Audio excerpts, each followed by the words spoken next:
Hello everyone.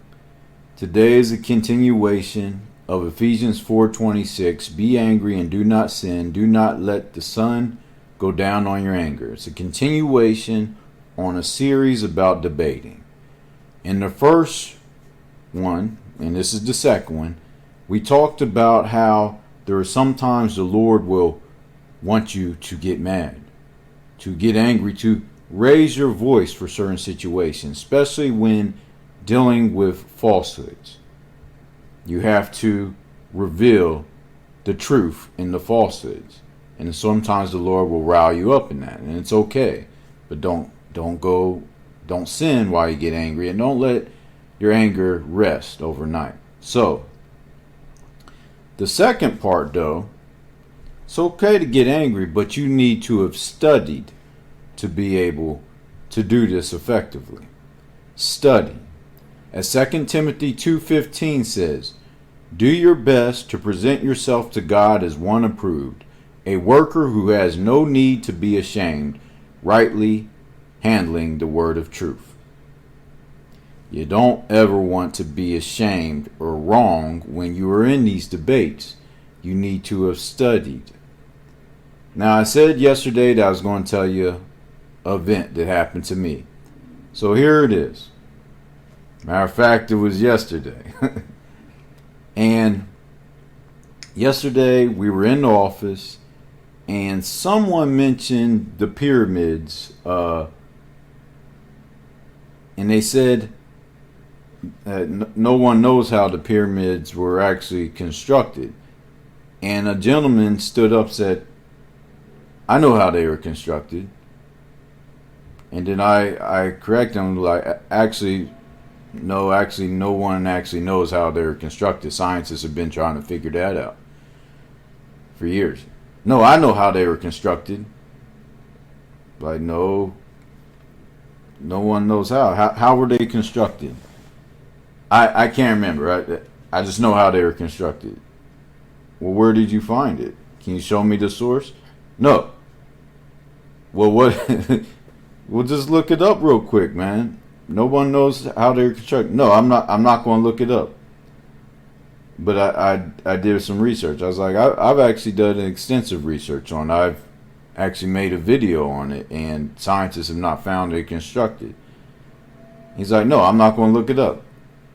I'm like, well, it's what you're saying. If you can't back it up, what are we doing? So we got into this discussion. And it ended up turning, because one of the reasons why, they know where I stand on things. There are certain things that mankind does not know how it happened. The unknown scares a lot of people. So if they read a headline that says how the pyramids constructed, they won't even read even deeper. So we got into it, and we kept going back and forth. I was like, look, I made an actual video. Oh, what? You think I'm going to believe your video because you made a video? Oh, let me believe Colleen's video. Let me believe his video. I'm like, actually, my video is done on research from the internet. Oh, everything can be falsified from the internet. I'm like, yeah, but the internet also has good research. If you say it's not, just show me. So we got into this discussion. And I was like, well, show me. He's like, I'm not going to show you. I'm like, you know why? Because you're wrong.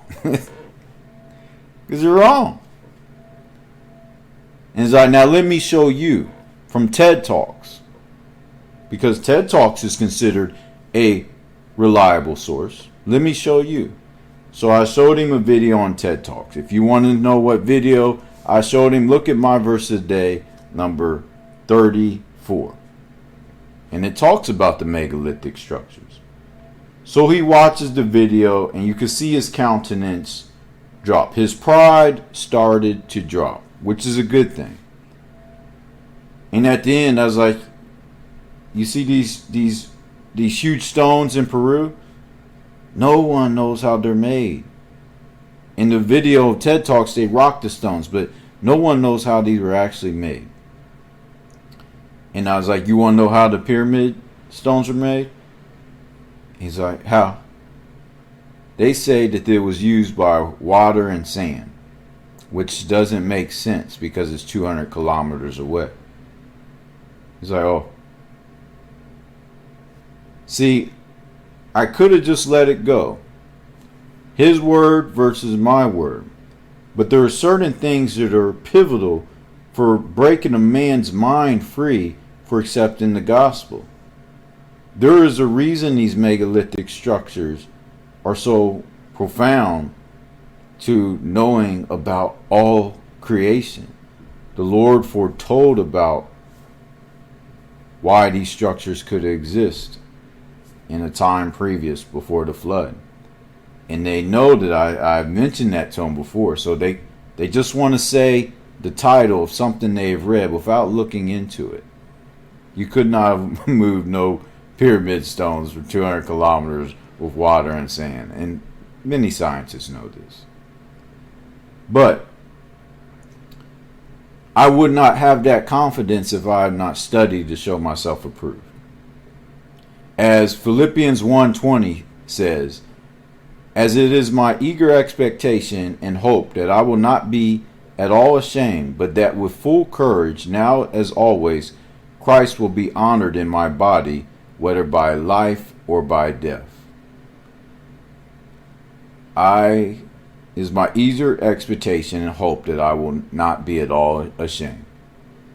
Now, the thing about it is, don't be afraid to look deeper into things.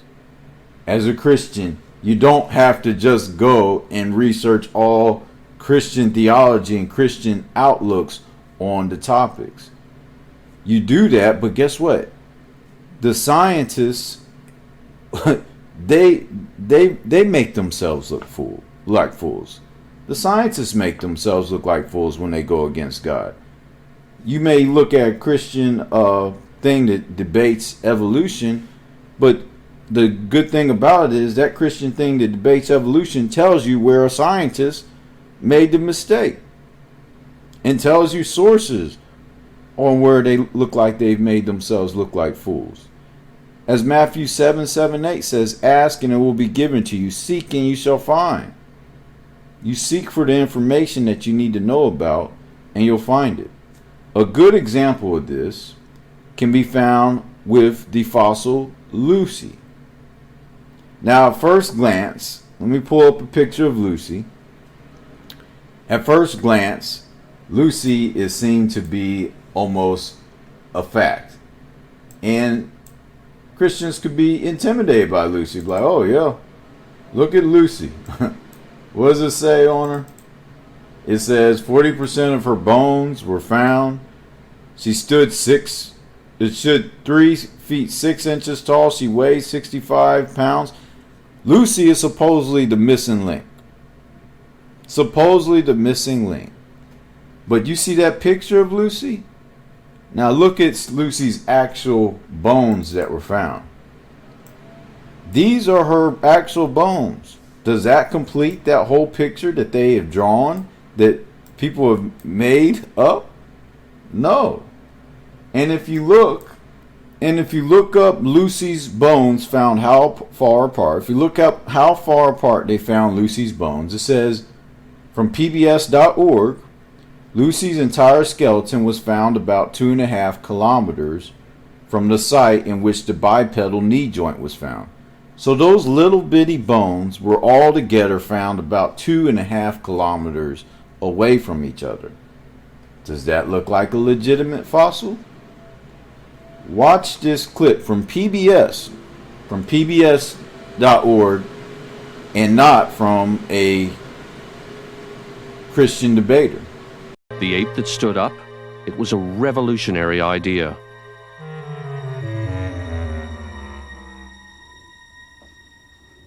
We needed Owen Lovejoy's expertise again, because the evidence wasn't quite adding up.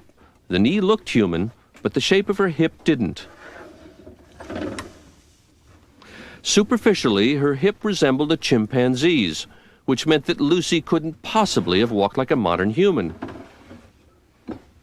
But Lovejoy noticed something odd about the way the bones had been fossilized.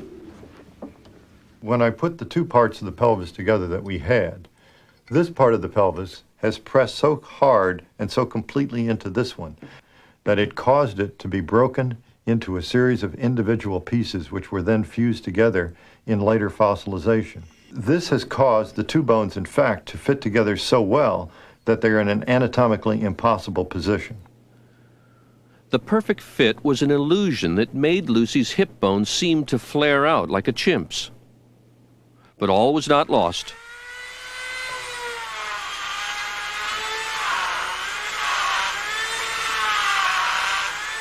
Lovejoy decided he could restore the pelvis to its natural shape.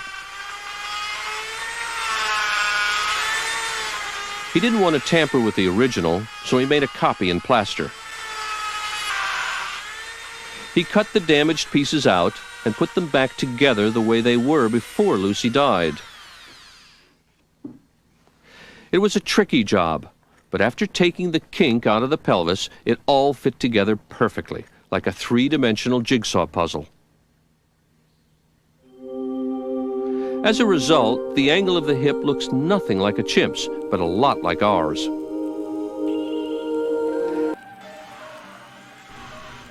I think this is so funny. Because what is this, make your own fossil day? You just sand down the bones to fit the way that you think it should fit? Instead of actually just taking the evidence and taking it at face value and using the scientific method to get to your conclusion. No, ladies and gentlemen, Lucy is in fact part of their faith. They must make it work. Instead of just taking what they see from the natural world, they'll take a sander and grind the bone till it fits. If it don't fit, you must acquit. So yeah, Lucy was actually found to be a hoax. It was not a true fossil. It's known to be a hoax. Yet, when you look in the museums, they still have Lucy up. The American Museum of Natural History still has Lucy's thing up, her exhibit up. Why? Why? She was supposed to be the missing link. She was found to be a hoax. Why do you have Lucy's exhibit up? Because it's all just a play on the mind. Evolution is a religion. It is a religion. I will talk about the fraudulence of evolution in a future video. But no, we didn't evolve from rock, lightning, and water. No, we didn't come from a chimpanzee. Okay? Whatever you're dealing with in whatever type of debate, it's okay to look deeper into the things that they say are proof. Because many of them, well, shoot, it's almost all falsehoods if you really look into it. And it is a beautiful thing when you've shaken someone's mind. Because the thing about it is, people that don't want to hear the truth, a lot of times they don't really want to do their research. They look on the surface. Oh, Lucy is the proof. Is he? They just look on the surface. They don't dig deep. But the Lord wants us to dig deep. And don't be afraid. Because when you dig, you will always find that His Word remains true. His Word always remains true. Science proves it. Real science.